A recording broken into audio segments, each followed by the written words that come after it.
Hello my dear friends, you're on the Military Summary channel. On this short video we're going to discuss the most important events that took place during the previous night of the local time. We have lots of very interesting updates, so let's start.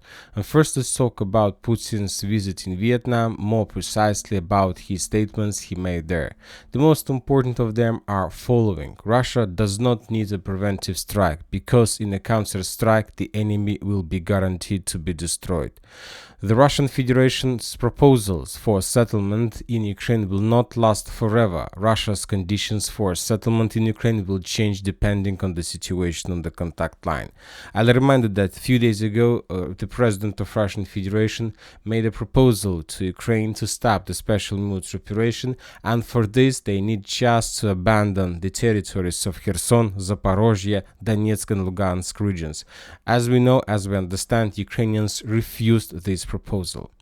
The international sanctions regime requires changes. This is a very important statement because the Russian economy is growing, but the growth of Russian economy is limited with the sanctions. Of course, if there are going to be a peace agreement ever, the Russians will demand the Western countries to change the sanctions regime.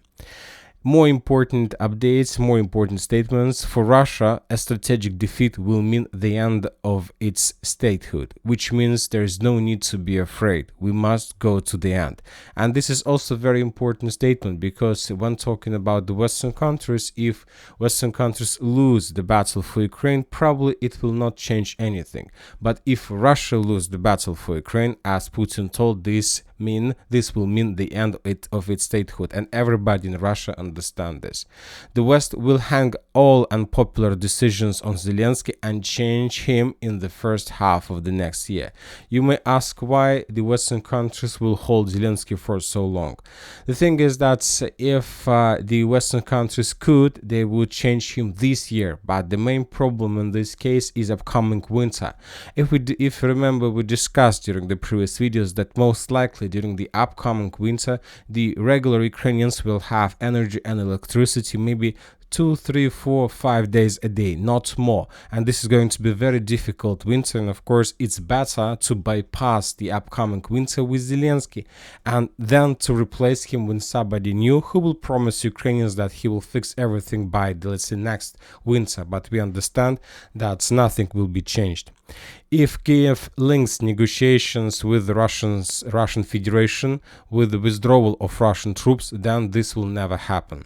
Also, Putin reported that it's in Ukrainian interests, let's say, not in Ukrainian, but in Zelensky and his regime interest to continue the special military operation, because Ukrainian authorities understand that if the special military operation stops, then they need to make elections, and of course they will lose these elections.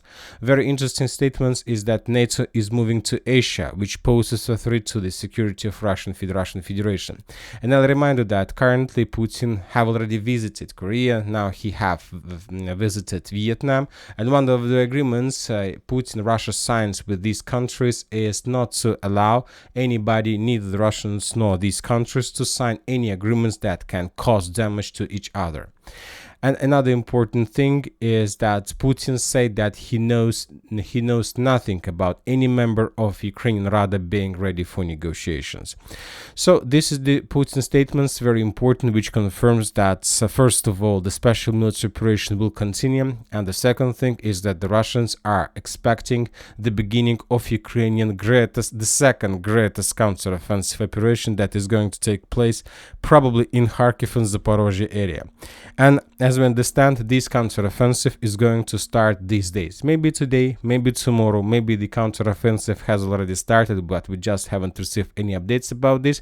And why I'm telling this, because according to information we have, NATO is going to change its Secretary General. As I remind you that currently the Secretary General of NATO is Stoltenberg, and he will leave his position. And according to information we have, this summer in July in Washington during the NATO summit, the NATO countries will announce about the next Secretary General, and this is going to be Mark Rutte, the Prime Minister of the Netherlands.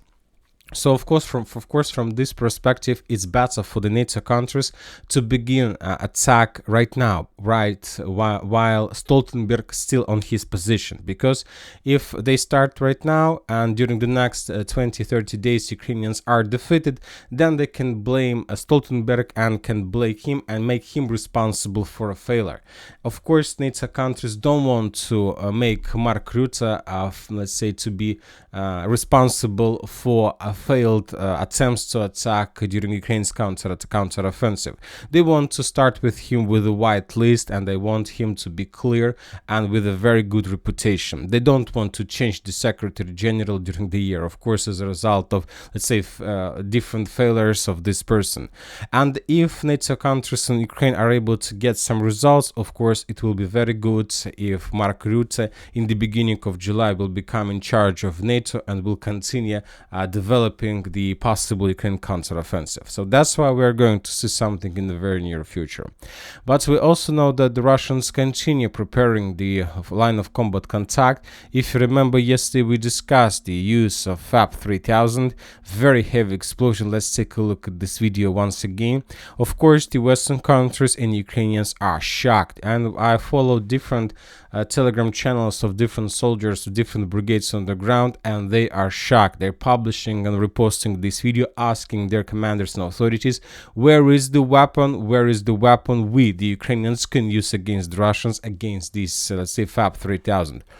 Important thing about these FAB 3000s, as you can see from this angle, it's very difficult to understand whether the Russians managed to deal damage at all, and probably people who is not familiar with the situation with this weapon expected something bigger than just the explosion without any almost damage to the building. But later we got another video from the same area, from another angle of the same building, where we can see the consequences of attack with FAB 3000, and in this building we can see a very big hole right in the central part. So basically, building wasn't damaged, let's say, from some angles, but if when talking about inside of this building, we see that everything was collapsed. Just walls left on their positions. That's it. Everything that was inside collapsed completely and was reduced to ruins. So FAB is a very heavy damage, very powerful weapon.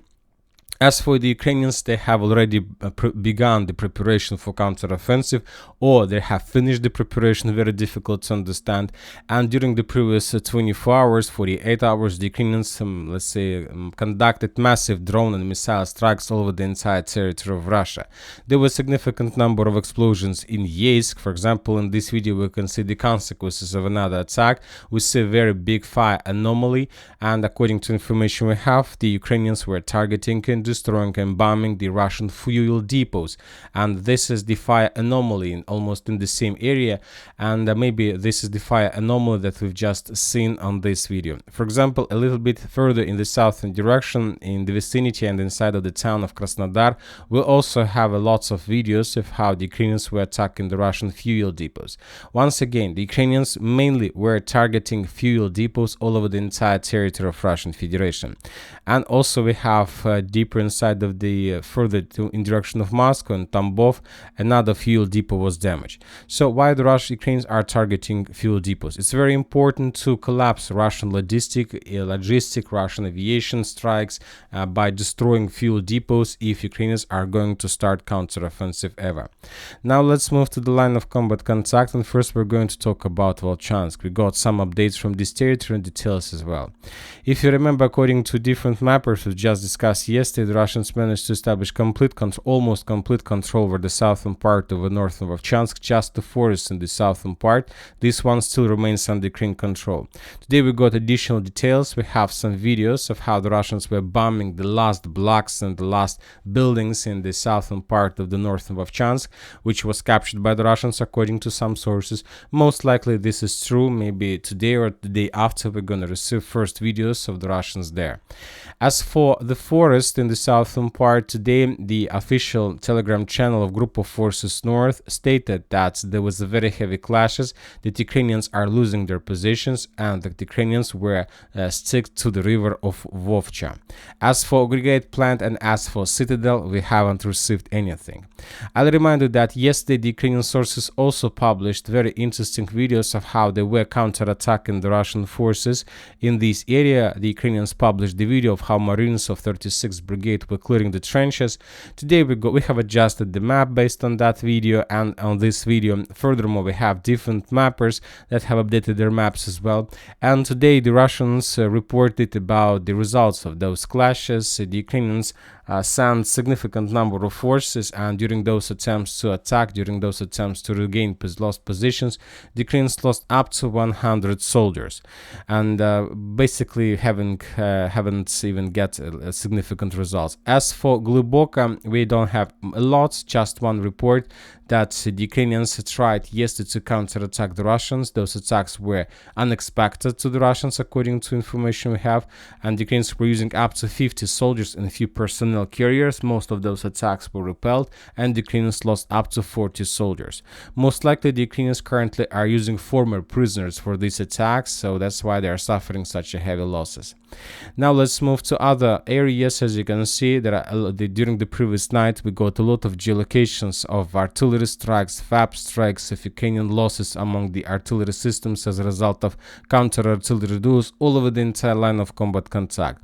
As for important geolocations, we see that currently there are very heavy clashes along the Seversky Donetsk-Donbass canal. Probably the Russians are trying to cross this area and to improve their positions on the Ukrainian side, so that's why the Russians are sending more and more vehicles in this direction, and this is very important. For example, in this video we can see the work of Russian tank on Ukrainian positions. So this is the Russian tank. Later the tank was destroyed by Ukraine FPV drone, but the important thing that the Russians are able to bring armored vehicles so close to Ukrainian positions. For example, the Russian tank was located here, and the Russian tank was trying to attack the Ukrainians in this direction.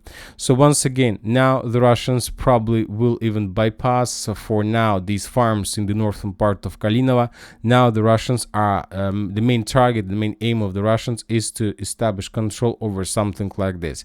If the Russians are able to do this, then it's going to be a significant problem for the Ukrainians, and once again there are very heavy clashes exactly in this direction. Furthermore, we got additional details about the Russian attack in Toretsk. I'll remind you that during the previous few days there were lots of reports about the Russian progress in the vicinity of Mayorsk towards Pivnichne and from the south of Novobakhmutovka in the direction of Alexandropol. And today we got details how did that happen and why did that happen.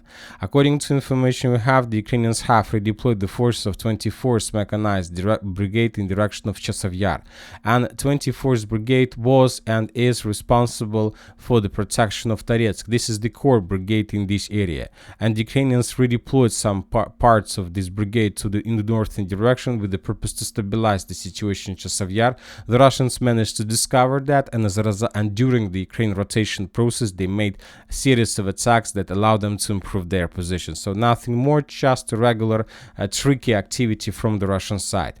As for Western Avdiivka, during the previous night we haven't received almost anything, just important video from Sokol. In this video we can see how the Russians managed to discover and then to destroy the Ukrainian Bradley. This video first of all confirms that the central part and the western part of Sokol still remains under complete Ukrainian control. So before the next video I believe we're gonna change the color of map and show more than 50-60% of this territory under complete Ukrainian control.